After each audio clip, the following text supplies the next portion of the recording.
बड़ी खबर इस वक्त आ रही है। नीट पीजी 2025 परीक्षा को लेकर यह खबर है। नेशनल बोर्ड ऑफ एग्जामिनेशन के फैसले को चुनौती दी गई है।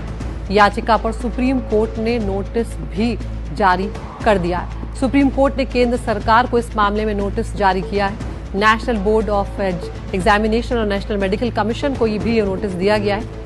ये याचिका यूनाइटेड डॉक्टर्स फ्रंट की तरफ से दरअसल दाखिल की गई है और इसमें परीक्षा पूरे देश में एक ही सत्र में आयोजित किए जाने की मांग की गई है।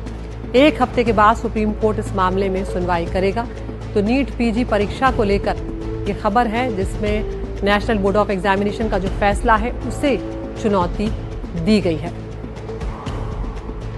और हम रुक कर रहे हैं हमारे लीगल अफेयर्स एडिटर आशीष भार्गव का।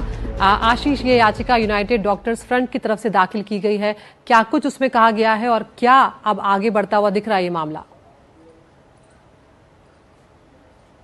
जी देखिए, नोटिस हो गया है, जवाब आएगा, एक हफ्ते के बाद सुनवाई होगी। यहाँ पर डॉक्टरों का जो ये संघ है ये कह रहा है कि ये 2 शिफ्ट में जो नीट परीक्षा कराने की बात है पीजी की, ये जो है समानता के अधिकार के भी खिलाफ है और अलग अलग जो दोनों शिफ्टों में डॉक्टर जो परीक्षा देंगे नीट पीजी की उनके मौलिक अधिकारों के खिलाफ है। और ये काफ़ी मुश्किल काम है क्योंकि पेपर सेट भी अलग अलग होंगे, तो डिफ़िकल्टी लेवल जो होगा वो दोनों का अलग अलग होगा और ये फिजिबल भी नहीं है, व्यवहारिक भी नहीं है, ये उनका कहना है। उनका ये कहना है कि जो नीट परीक्षा है वो एक ही शिफ्ट में होनी चाहिए, अलग अलग शिफ्ट में नहीं होनी चाहिए क्योंकि इससे बोझ और बढ़ जाएगा। पहली शिफ्ट में जो पेपर होंगे वो सेट अलग होगा, दूसरी शिफ्ट में जो पेपर होंगे वो सेट अलग होगा। तो ऐसे में जो डॉक्टर्स हैं जो परीक्षा देंगे उनके लिए जो पेपर का जो स्तर है डिफिकल्ट स्तर वो अलग अलग हो जाएगा और ये व्यवहारिक नहीं है और इस तरह की योजनाएं सही ढंग से लागू नहीं होती। इसलिए समानता के अधिकार के खिलाफ है कि एक ही परीक्षा है